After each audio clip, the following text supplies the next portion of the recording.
Fala pessoal, tudo bem? Eu programei uma rede neural em JavaScript e fiz esse vídeo para mostrar um pouco como funciona esse tipo de algoritmo. Mas antes de eu mostrar o programa funcionando, eu quero falar um pouco sobre para que servem as redes neurais e explicar a teoria básica que eu usei para fazer ela funcionar. Assim, no final, vai ser muito mais fácil de entender o que o algoritmo está fazendo. Bom, vamos lá então? O que as redes neurais podem fazer? Muita gente ouve sobre esse assunto, assiste filmes sobre isso e não sabe o que uma rede neural pode fazer ou quais problemas ela pode resolver. Eu fiz um resumo aqui, porém tem muito mais coisa além disso aqui. Então, um resumo de algumas funcionalidades aqui poderia ser identificar rostos, reconhecer fala, traduzir textos, jogar jogos. Ou seja, você pode ter alguns players e na verdade é a máquina que está jogando e a máquina está continuamente aprendendo sobre esse jogo. Outra utilização interessante da rede neural é encontrar padrões. Uma coisa que o cérebro humano pode fazer é generalização e encontrar padrões. Então eu vou dar um exemplo aqui, por exemplo, o candlestick da Bolsa de Valores. Eles têm alguns tipos de padrões acontecendo ali dentro. E existem redes neurais que conseguem fazer uma leitura desse tipo de padrão. Controlar veículos autônomos e robôs. Isso daí é bastante utilizado.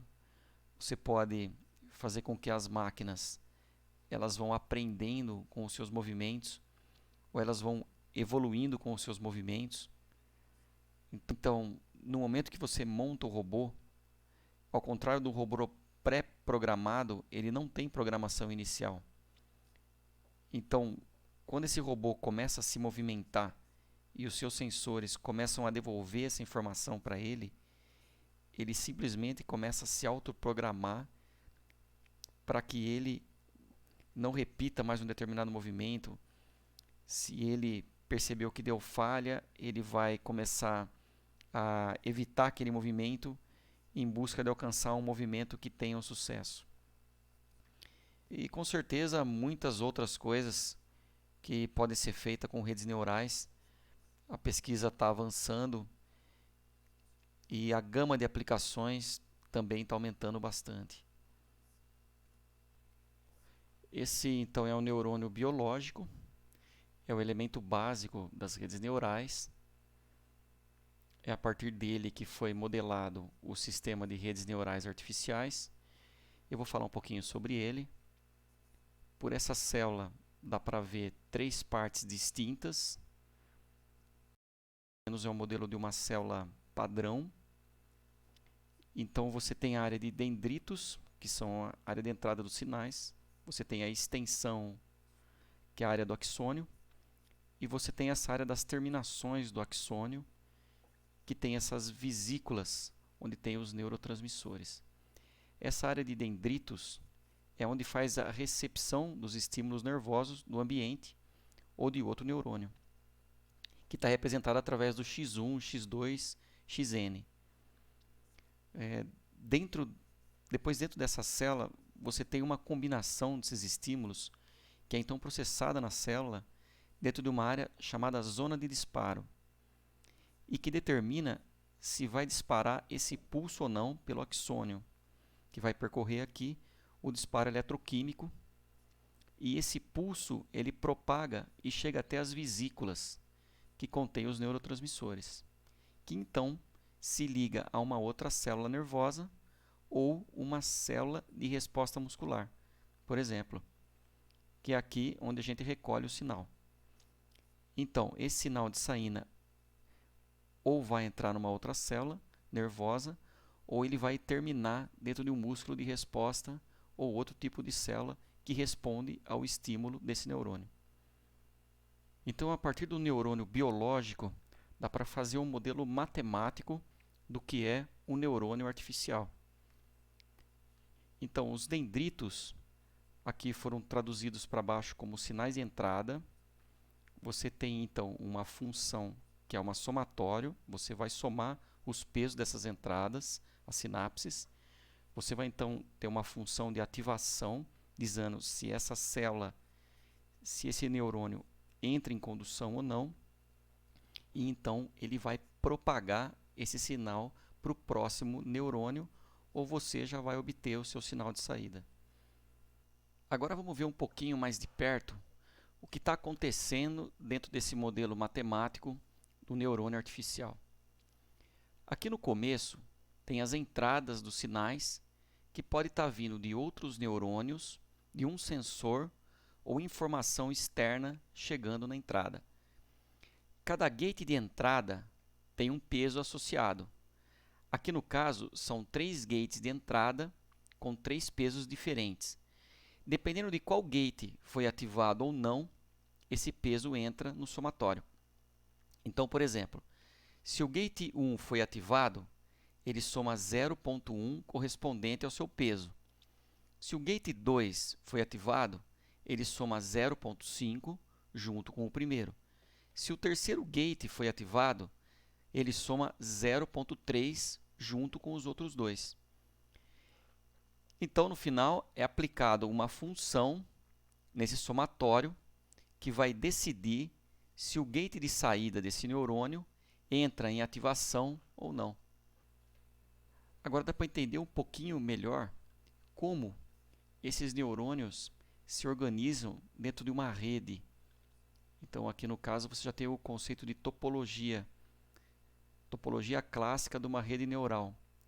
Essa aqui é uma rede que dá o nome de feed forward, porque ela sempre se propaga para frente. Então, você tem os sinais de entrada e você pega o sinal de saída ali naquela última camada.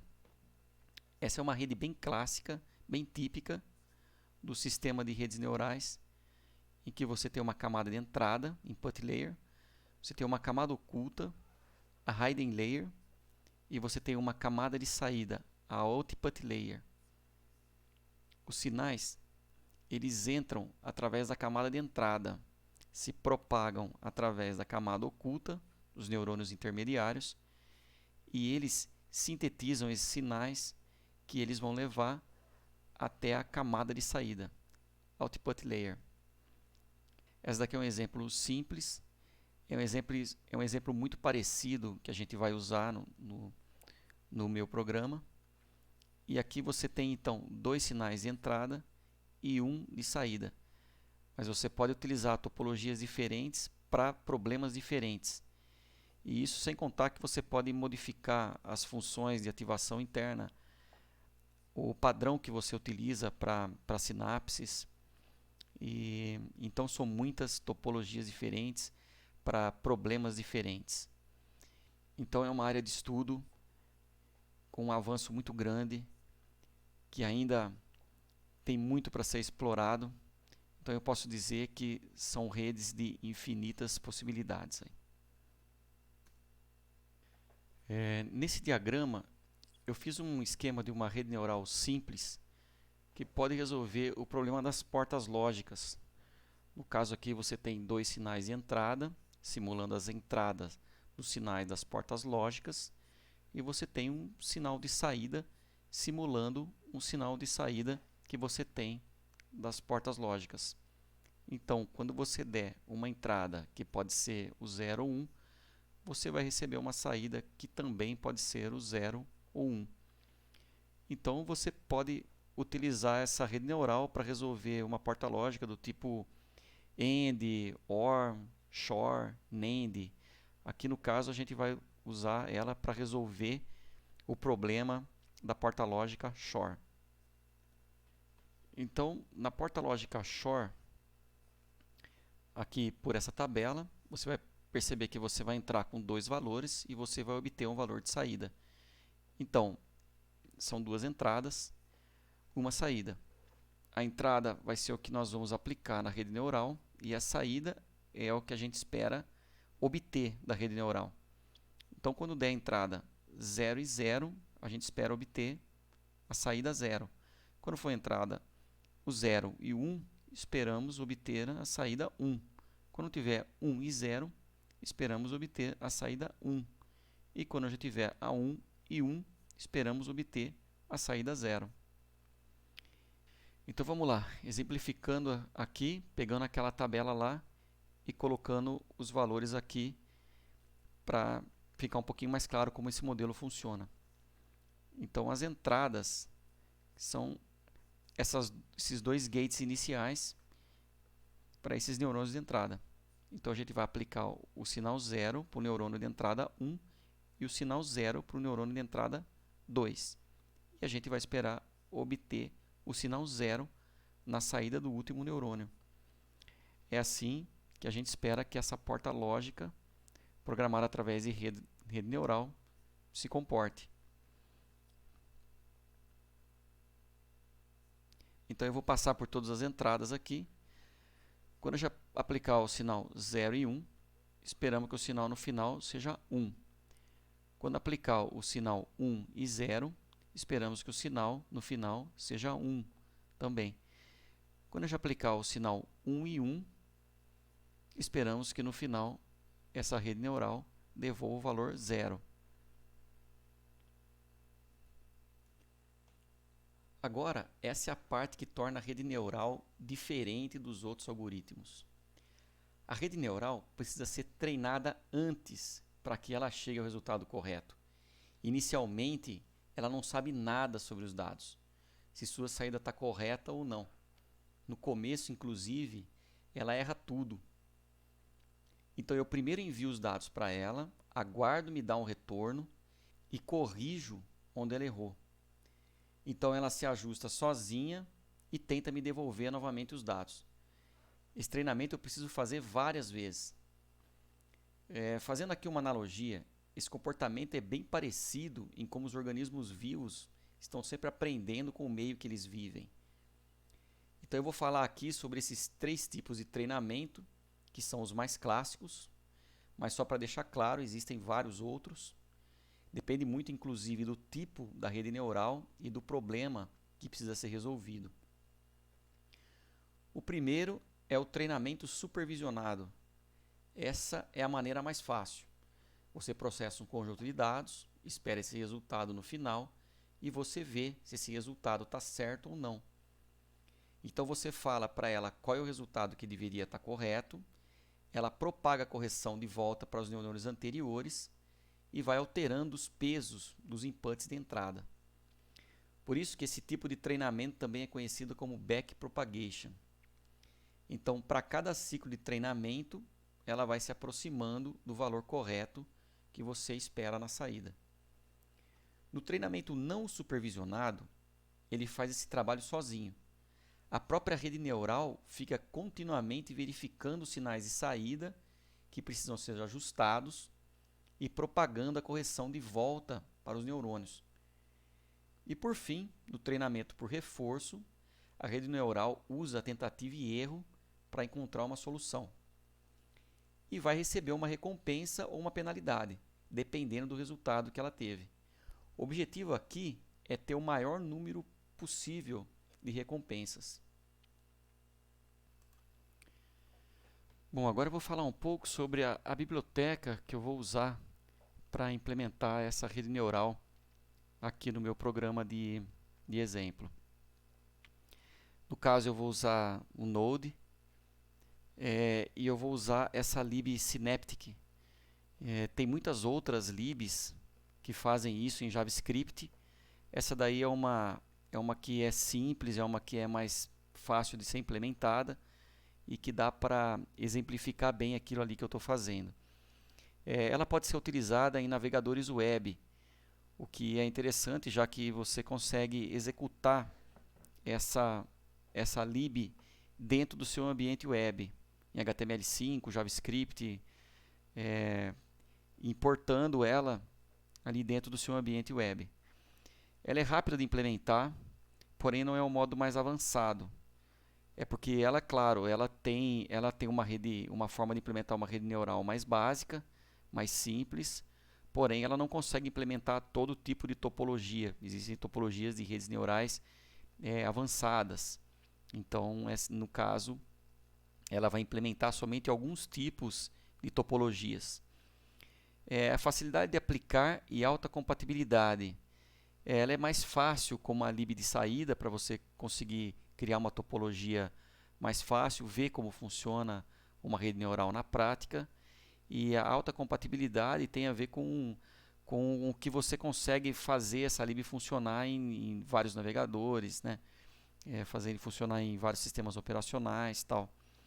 Agora, no caso, ela não é ideal caso você precise de velocidade. Se você precisar de uma rede neural mais complexa, e precisa de mais velocidade, já que o número de interações às vezes é muito alto, então você vai precisar aí talvez em linguagens mais rápidas e bibliotecas que sejam mais otimizadas e até em alguns casos precisar resolver essa rede neural através de hardware.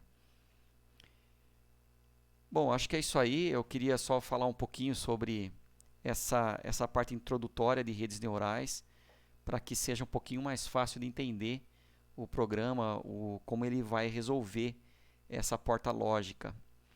Então, vamos lá e vamos executar o programa então.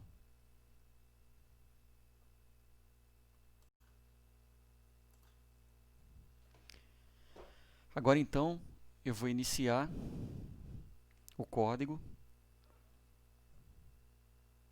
Pronto. E a rede neural começa seu ciclo de aprendizado. O primeiro bloco, você tem os valores aqui antes do treinamento. Você percebe que são valores aleatórios, são valores iniciais que não correspondem à saída das portas lógicas. O segundo são os passos que ele está usando para poder aprender. Então, os valores estão sendo continuamente ajustados. O terceiro bloco é um valor que ele vai devagar chegando até onde ele precisa ter o output correto. Então, no caso do 0, 0, ele vai começar a se aproximar do 0, o 0, 1 se aproximar do 1, o 1, 0 do 1 e o 1, 1 se aproximar do valor 0. E ele vai continuamente ajustando seus pesos para que ele dê essa resposta correta no final. Então vamos aguardar um pouco, esperar ver em quantos ciclos ele consegue chegar ao resultado correto e quantos ciclos de treinamento ele precisa para conseguir ter sucesso.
Pronto.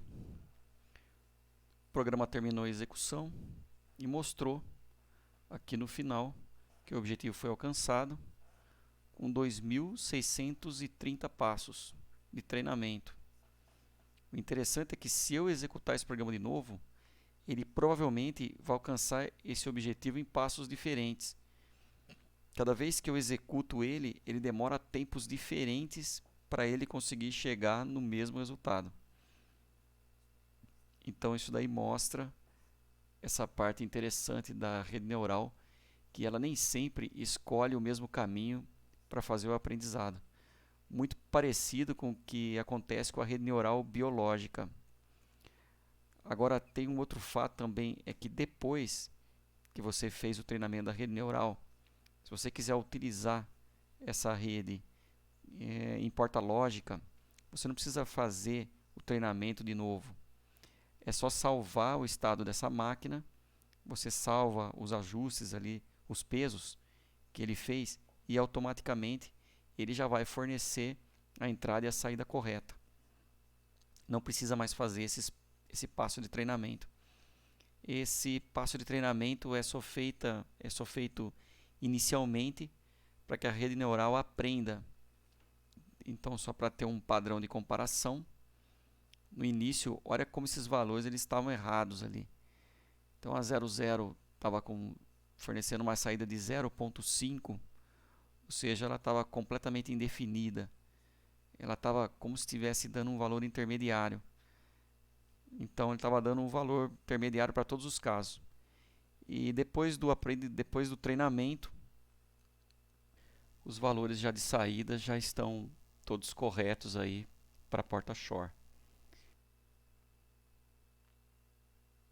Então, arredondando ali no input 0 e 0, ela forneceu o output 0, no input 0 e 1 forneceu o output 1, o input 1 e 0 a saída 1 e a 1 e 1 a saída 0. Um valor arredondado, como mostra ali na tabela de saída.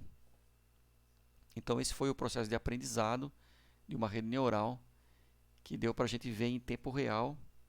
Lógico, aqui eu usei um delay, né, para os passos ficarem um pouquinho mais lento, senão ele ia achar esse resultado mais rápido. Mas é interessante ver em câmera lenta, porque dá para ver os sinais ali se ajustando. E em quanto tempo, em quantos passos ele demorou para terminar o treinamento dele. Eu deixei esse código disponível dentro da minha área do GitHub. O link está na descrição desse vídeo e você pode executar da mesma forma que eu fiz e alterar os valores, se você quiser, e ver a resposta que ele vai dando. Bom, é isso aí, pessoal. Espero que tenham gostado e até a próxima.